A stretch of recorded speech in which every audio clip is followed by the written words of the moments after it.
Antonio Luna. Hindi ang madalas Hi guys! si Emilio Ayan nga pala. Diba in-upload natin kahapon is tawag doon ML, kaya ngayon babawi ako. Oh, AP. Ito ang katabi. The OA niya guys. Ay, ang kuya ko guys. Batiin mo. Batiin mo. Batiin mo. Nakakapustay yun. Mahirap naman din maniwala na hindi siya ang instigator ng Wait. Bakit kaya ito? Diba guys, kahapon nag-ML ako tapos natalo ako kasi si Nana yung ginamit ko. Si Mia ko kay magaling. Kaya wala na, bibi na. Dahan-dahan ka sa kalan ah. And mag-diesel tayo. Sabi na makakikis na eh. Kiss yung... Bakit mahalaga? Mama, nag-ano ko. Sabi mo ano. Kasalukuyan. Mag-whistle ka. Ting anghang lang naman. Whistle ka. Nakapanayan ko siya. Anong basis mo for Ayaw na mag-whistle guys. Nako, tikman mo kung kaya mo. Wait lang. Ting anghang lang. Ay, gagi. Nagkusa ko. Nagagi. Lang mo. si General Antonio Luna, bagamat nakilala sa kanyang husay sa pakikitigma, marami lang naging kaaway dahil sa istrikto niyang liderato. Wait lang guys, sitikim lang ako. isa sa mga taong naniwala maganda ubusan na tayo. Kasi kantahan. Itong sila Pedro Paterno, sila Felipe Bergamino, parang feeling naman na parang hirap na yung bayan. Makipag-usap na tayo sa Amerika. Kaya. Doon sila Kaya. hindi Sure. magkasundo. Ano ang lalaban? Kakagaling sila. Tikim nga na sa'yo, ma. Bago po magpalit tayo. Sige, tikman ko nga. Sa mga Sige muna. kalaban, pati sa mga Pilipino rin. Matutulungan ba ako ng mga kabayan na katulad nila? Ang ilan daw kasi sa mga tao ni Luna, puwersahan niyang isinasabak sa gera, habang ang ilang mga sumuway raw sa kanyang mga utos, tinatanggalan niya ng ranggo. Bakit napakarami ng uniforme mo? Gaya ng ginawa niya sa isa sa mga itinurong suspect sa pagpaslang sa kanya noong 1899, si Pedro Hanulino, kapitan na kaalyado ng nooy presidente na si Emilio Aguinaldo. Maraming mga tao kasi nakikita sa kanya, ayaw lang sa Tingnan ko, madami yan. Madami. Kung meron talagang motive. Gusto mo yan? Sa eksaktong lugar na ito, sa Cabanatuan City sa Nueva Ecija, pinaslang si Antonio Luna, June 5, 1899. Nagtungo raw kasi si Luna sa lugar na ito para dumalo sa isang pagpupulong na itinatawag daw ni Aguinaldo. Pero Ala. hindi raw nadatnan ni Luna si Aguinaldo sa opisina nito. Ginagawa mo rin. Ang isa sa mga nadatnan niya doon, si Felipe Buencamino, ang kalihim ng ugnayang panlabas ni Aguinaldo na nauna na niyang ipinakulong. Nakita niya nandoon, malaya na, so nag-away na naman sila. Mahal ko ang Pilipinas. Pero hindi sapat para ipaglaban siya o mamatay para sa kanya. Hanggang sa kalaginaan ng kanilang pagtatalo, isang Ano ko putok pala? ng baril ang umalingaw Ano ba na. talaga? Nung usisain daw ni Nakain Luna ko ang kumusyon, nakasalubong niya si Kapitan Pedro Hanulino na ibinalik din ni Aguinaldo sa serbisyo kasama ang iba pang mga Mamaya tayo mag-ano. Kawit, Cavite. Nang walang kung ano-ano, inundayan nito ng polo ang ulo ng general. Sinundan pa ito ng pagbaril sa kanya. At pagtaga ng Kawit Brigade. Yung nga pala yung kahapon ko video, puno mura yon. 41 months daw. Kaya wag niyo panoodin yun. Sinamahan siya. Talagang galit sila. Self-defense daw. Pagkatapos nung namatay, hindi sila inimbestigahan. Dahil sangkot ang mga tao ni Aguinaldo sa pagpaslang kay Luna, isa siya sa mga itinurong mastermind sa krimen. All well Ilan ka na, hindi ba ako susubo? Kanino ba loyal yun? Tatandaan natin na ang mga taong involved sa kamatayan ni Luna ay Kawit Company guards.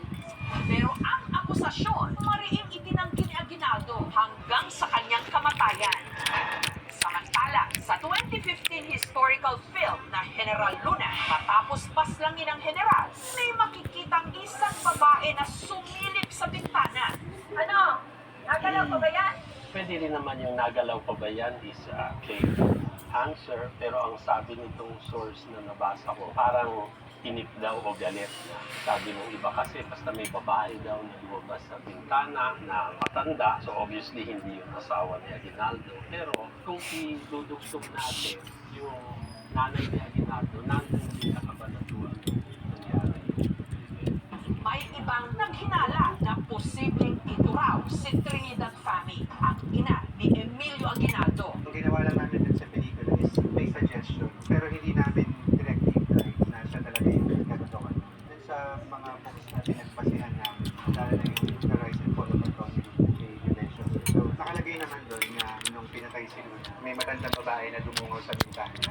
Si Aguinaldo, malapit daw talaga sa kanyang ina. Meron nga mga kwento na kahit na raw may labanan, Aha, guys. si Aguinaldo sa isang duyan, tinanong ko si Teodoro Agoncillo, ba't laging kasama naman si nanay? Sagot niya, alam mo, kailangan kasama niya yung nanay niya dahil kung nakuha ng kalaban yung nanay, i-hostage siya para sumubong yung anak. Bakit tayo?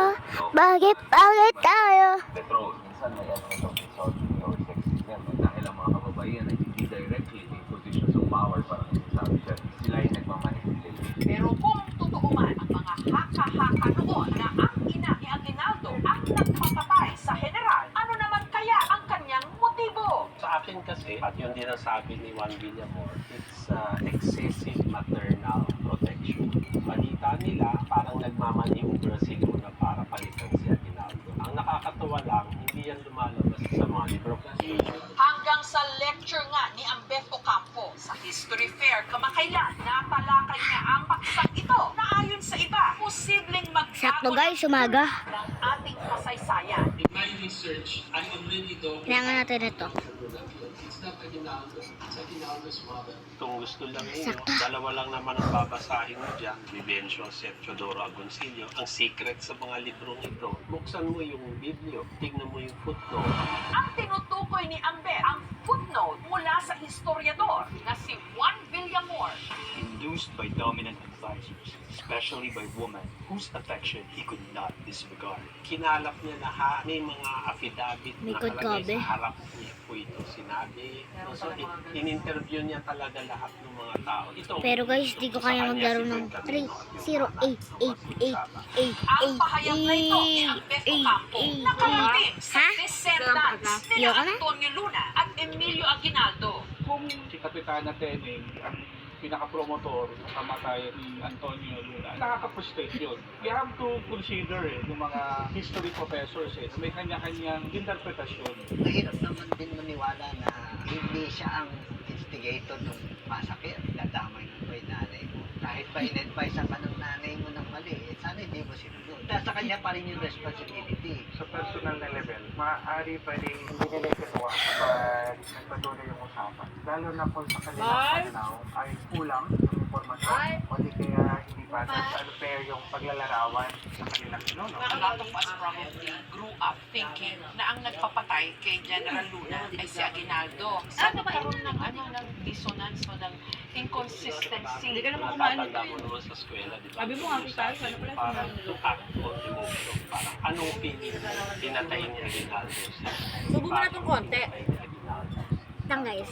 Pagkakit kung titignan natin, hindi naman siya talaga kasali. Maaaring ininduce niya yan, pero wala siya on both instances. At ang lumalabas sa akin pagsaliksik ngayon ay ginagamit ni Quezon ng kasaysayan para pwede niyang i-discredit yung kanyang political rival yung election noong 1935. Pero paglilinaw ni Ambeth, wala siyang intensyon na gawing kontrobersyal ang usaping ito. Tagot ito sa isang 10-year-old na bata na nagsabi na, alam mo, gusto ko si Emilio Jacinto, hindi ko gusto si Aguinaldo kasi maraming pinapatay na tao. Ang explanation ko dito sa bata, parang alam mo, pag tumanda ka, mag-aaral ka ng kasaysayan, marami kang matututunan, then you will understand. So ang ginawa kong example, no, isa Guys, sa mga hindi alam ng parang hindi ko marami, kayo mag-upload ulit kasi matagal na ako hindi nakakapag-upload.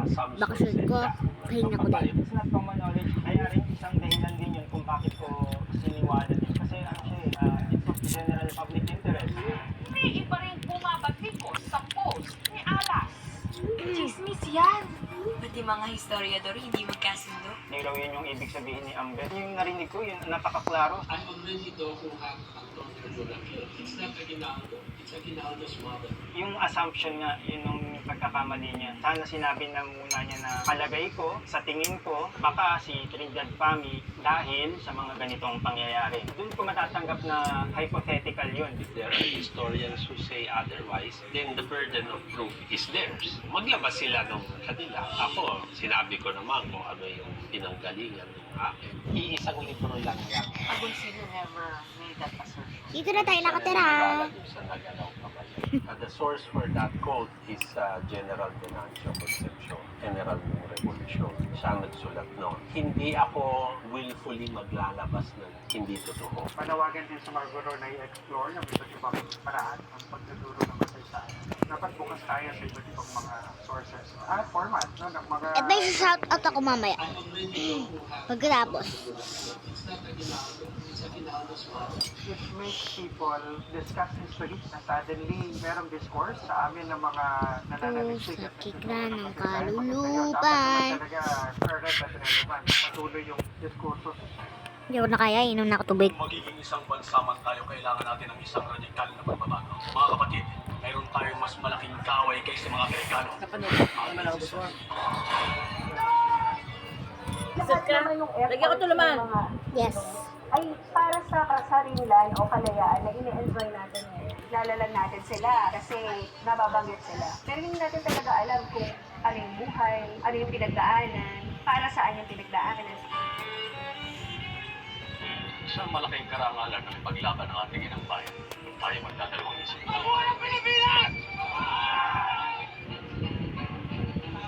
May bagong issue ngayon ang PhilHealth.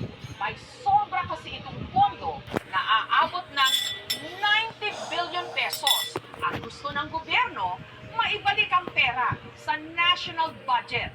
Pero ipinuprotesta ito ng ilan dahil bakit hindi na lang daw gamitin ang sobrang pera para pagbutihin pa ang pagbibigay ng serbisyong pangkalusugan, lalo na para sa mga nangangailangan.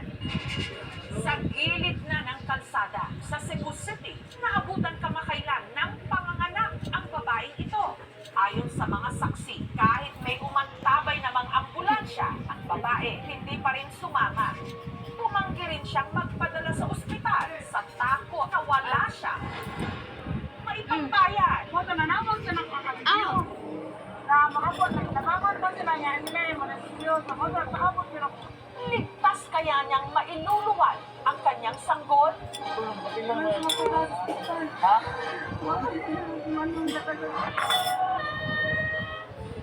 Kung tutuusin, sakop dapat ng PhilHealth coverage ang mga katulad niyang mahihirap na kung sakaling Painom na ako, magpapahospital siya, Bi. makakakuha siya ng benefit sa panganganak mula sa PhilHealth. Lalo pat napaulat na ang PhilHealth na siyang nangangasiwa sa universal health coverage ng mga Pilipino, sobra-sobra pala ngayon ang pondo. Aabot ng halos 90 billion pesos ang sobra sa pera nito. Pero imbes na ang pondo ng PhilHealth ilaan direkta sa mga proyektong pangkalusugan, ibabalik pala ito sa gobyerno para mailaan sa ibang mga ahensya. Ang laki pa ng bayarin. Bakit siya ilalal sa infrastructure? Bakit sa PhilHealth kukunin? Napakahirap na mahirap talaga. Wala maaasahan. Ang pagbalik ng ekstrang pondo ng PhilHealth sa gobyerno, legal ba o nararapat? Lalo pat marami tayong mga kababayan na nangangailangan ng tulong sa kanilang kalusugan. Taste my bowl. Isa sa mga umaasa sa makukuhang benepisyo sa PhilHealth, si Alvelin na kamakailan lang na-confine ang anak na si Albea matapos itong madulas. Masakit daw po ba? Nakangiwi na po yung face niya. Nag-CT scan po siya. Nakita po yung 24cc na dugo sa brain. Pinuntate po agad ng mga gamot. Umasa si Alvelin na malaki ang makukuha niyang discount dahil PhilHealth member siya. Lalo't ang premium contribution ng mga katulad niyang miyembro nito lang Pebrero nagkaroon ng And okay na to guys kasi shadow na mahaba ang video natin and anong gagawin? Magbabay! And teka lang, nakapag-shoutout na ba ako? Premium pay na 500 Ito, shoutout nga pala sa mga nakasubscribe sa akin, sa mga nag-share ng mga video ko. Shoutout talaga dun. Shoutout. Sa puso. 398,000 na yung running bill